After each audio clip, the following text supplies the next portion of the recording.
Merhaba, ben Enes. Kulaklıklara biraz ara verelim dedik. Bu videoda iPhone SE 2020 alınır mı? Artıları ve eksileri neler? Ona bakacağız. Bu telefonun çok fazla incelemesi olduğu için bu video biraz farklı olacak. Telefonun bir artı özelliğini, bir eksi özelliğini size söyleyeceğim. Yani biraz daha kullanıcı deneyimine dayalı bir video olacak. Yine iPhone 11 veya iPhone XR almazsanız ne kaybedersiniz veya iPhone SE alırsanız ne kazanırsınız? Bu konulara da ufak ufak değineceğiz. Bu telefonu bir arkadaşıma aldık açıkçası. Benim fikrim iPhone SE 2020 fiyat performans olarak en alınası iPhone olduğu yönünde. Bakalım artı ve eksilerini dinledikten sonra sizin fikriniz nasıl olacak? Yorumlar kısmında bekliyorum. Video işinize yararsa da beğenmeyi ve yeni videolarımı kaçırmamak için kanalıma abone olup zil butonuna basmayı unutmayın lütfen. Telefonun en önemli artısından başlayacak olursak bu telefon içerisindeki işlemci iPhone 11 ve 11 Pro'larda bulunan A13 Bionic işlemci. Yani bu en son çıkan iPhone 12'lerin bir önceki nesili, yani en güncel işlemcilerden birisi kullanılıyor bu telefon içerisinde ve uzun yıllar boyunca herhangi bir şekilde bir yavaşlama olmadan bu telefonu kullanabiliyorsunuz. SE modelinden daha pahalıya satılan iPhone XR modelinde bile A12 Bionic işlemcisi kullanılıyor. Bu telefonda A13 Bionic işlemcisi kullanılıyor. Yine güncelleme alma konusunda daha iyi bir işlemci kullandığı için bir yıl daha uzun bir güncelleme alabilir SE modeli. Oyun performansı olarak da bu fiyat bandındaki en iyi telefonlardan biri olduğunu söyleyebilirim SE modelinin. Yani bütün oyunları akıcı bir şekilde üst düzey işlemci performansı sayesinde rahat bir şekilde oynayabilirsiniz SE modeliyle. Telefonun bir diğer eksi özelliğine gelecek olursak bu tasarım iPhone 6, iPhone 7 ve iPhone 8'lerdeki aynı tasarım. Yani biraz eskimiş bir tasarım ve diğer günümüz akıllı telefonlarına göre ekran boyutu olarak biraz daha küçük kalıyor ve üstte altta görebildiğiniz gibi barlar var. Burada XR modeliyle karşılaştırdığımız zaman görebildiğiniz gibi XR modeli tam ekran bir telefonken SE modelinde üst ve altta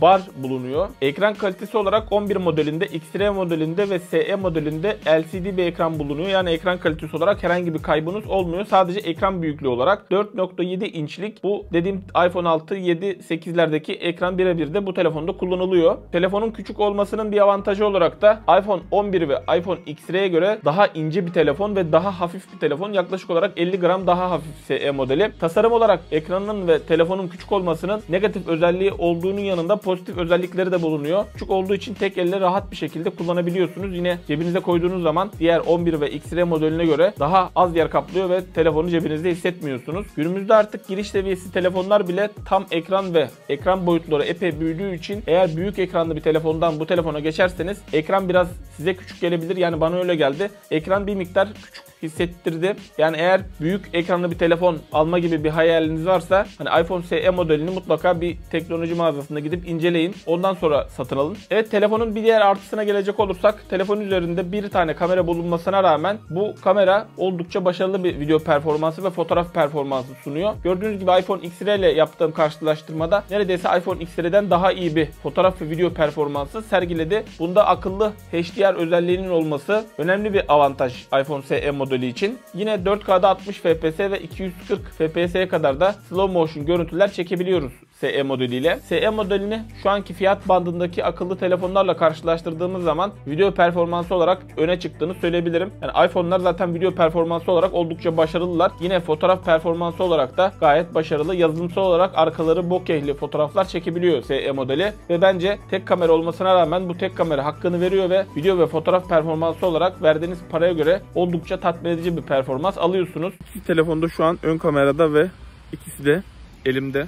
Ekstra bir aparatta değil. Sesimi şu an iPhone SE 2020'den duyuyorsunuz. Şu an ise iPhone XR'den duyuyorsunuz. Bir eksi özelliğine gelecek olursak da ön kamerada Face ID yani yüz tanıma özelliği bulunmuyor SE modelinde. iPhone XR ve 11 modellerinde bu özellik mevcut. Bunun yerine SE modelinde önde bir home butonu bulunuyor ve buradan parmak izi okuyucusuyla telefonun güvenliğini sağlayabiliyorsunuz. Yine yüz tanıma özelliği olmadığı için Animoji gibi Apple'a özel bazı özellikleri de SE modelinde kullanamıyorsunuz. Bir artı özelliğine gelecek olursak fiyatı diyebiliriz. Şu an video yayınladığım tarih itibariyle 4600-4650 TL civarında iPhone SE 2020 2020 modelini alabiliyorsunuz. En uyguna satılan iPhone modeli ve teknik özellik olarak daha iyi olmasına rağmen iPhone X-R'den de daha uyguna satılıyor. Yine fiyat konusunda bir artı olarak da iPhone telefonların ikinci el değerleri diyebiliriz. Eğer iPhone SE'yi alırsanız ve temiz kullanırsanız önümüzdeki yıllarda çok fazla bir değer kaybı olmadan rahat bir şekilde satabilirsiniz. Yani Android telefonlara göre iPhone telefonlar daha az değer kaybediyor ikinci elde. Telefonun bir eksi özelliğine gelecek olursak, ufak yapıda olduğundan dolayı içerisinde konan pil maalesef çok yüksek değil. Eğer çok yoğun bir şekilde telefonu kullanıyorsanız, yani oyun oynuyorsanız yoğun bir şekilde, bu telefonla bir günü çıkarmanız epey zor olacaktır. Yani günlük kullanım için çok telefonu yormadığınız zaman rahat bir şekilde bir günü çıkartabilirsiniz. Ancak yoğun kullanımda iPhone SE 2020 modelinin pili size bir gün gitmeyecektir. Yaklaşık olarak 4-4,5 saat ekran açık kalma süresi alınabiliyor SE modelinde. Bunun yanında iPhone X-Ray ve iPhone 11 biraz daha büyük ve kalın oldukları için içerisinde daha büyük kapasiteli pil yerleştirilmiş ve hem X-Ray modeliyle hem de 11 modeliyle rahat bir şekilde bir gün çıkartabiliyorsunuz. Şu an ben yaklaşık olarak tam 2 yıldır iPhone X-Ray kullanıyorum ve iPhone X-Ray'nin pili %89'a düştü pil verimliliği ve halen daha bir günü rahat bir şekilde çıkartabiliyorum. Telefonun bir diğer artısına gelecek olursak iOS işletim sistemi diyebiliriz. Yani bu telefona vereceğiniz parayla aldığınız işletim sistemiyle iPhone 12 Pro Max, yani 20 milyara yakın para vereceğimiz telefondaki işletim sistemi birebir aynı. Yani kasmadan, donmadan, takılmadan rahat bir şekilde bu telefonu uzun yıllar boyunca kullanabilirsiniz. Yine güncelleme konusunda da uzun yıllar güncelleme alacak bir telefon iPhone SE 2020 modeli. Çünkü içerisinde geçen senenin işlemcisi olan A13 Bionic işlemci bulunuyor. Ben de aynı şekilde 2 yıldır iPhone X-Ray modelini hiç format atmadım. Yani kapatıp açtığım bile ya 1'dir ya 2'dir. Uygulamalar da açık bir şekilde duruyor ve şu an içerisinde şu şekilde göstereyim. Gördüğünüz gibi bu kadar fotoğraf ve bu kadar video yüklü ve telefonda en ufak bir yavaşlama söz konusu değil. 2 yıldır aktif bir şekilde modeli kullanıyorum. Yani insanların iOS tercih etmesindeki en büyük sebep de telefonun kasmadan, dolmadan uzun yıllar boyunca sorunsuz olarak kullanılabilmesi ve SE modeliyle de bu deneyimi uygun fiyata yaşayabiliyorsunuz. Telefonu amma övdüm ha.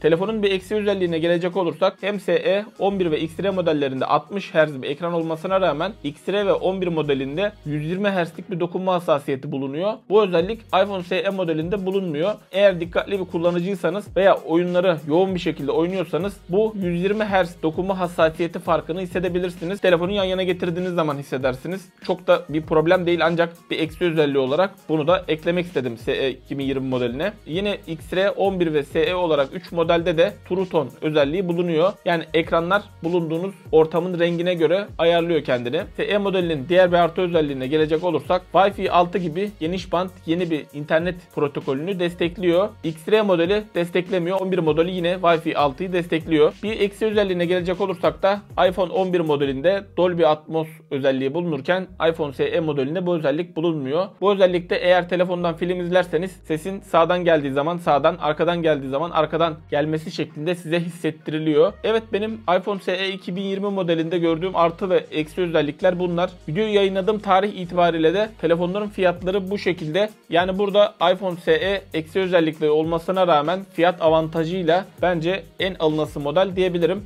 Burada ben olsam iPhone SE alırdım eğer bütçem kısıtlıysa. Eğer bütçem uygun olsaydı da 6000 TL verip iPhone X-Ray almak yerine 1000 TL daha eklerdim ve daha güncel olan ve geniş açı kamera özelliği de bulunan iPhone 11'i tercih ederdim. Ancak bütçemi çok zorlamak istemiyorsam veya bütçem o kadar yoksa ve yeni bir iPhone almak istiyorsam da gözüm kapalı direkt iPhone SE 2020 modelini tercih ederdim. SE 2020 modeli motoru saat gibi çalışan bir araba gibi, ancak biraz eski kasa bir araba. Ancak motoru sıfır, yani sizi yarı yolda bırakmaz. Uzun yıllar boyunca sorunsuz bir şekilde kasmadan, donmadan hem güncelleme alarak SE 2020 modelini kullanabilirsiniz. Yani ikinci el bir iPhone X-Ray almaktansa veya iPhone 11 almaktansa tertemiz iPhone 2020 SE modelini alıp ben olsam yoluma devam ederdim. Siz hangi modeli tercih ederdiniz veya SE 2020 modelini almak mantıklı mı eksi özelliklerine rağmen? Lütfen yorumlar kısmında belirtin. Video işinize yaradıysa da beğenmeyi ve yeni videolarımı kaçırmamak için kanalıma abone olup zil butonuna basmayı unutmayın. Bir sonraki videoda görüşmek üzere. Hoşça kalın. Kendinize iyi bakın.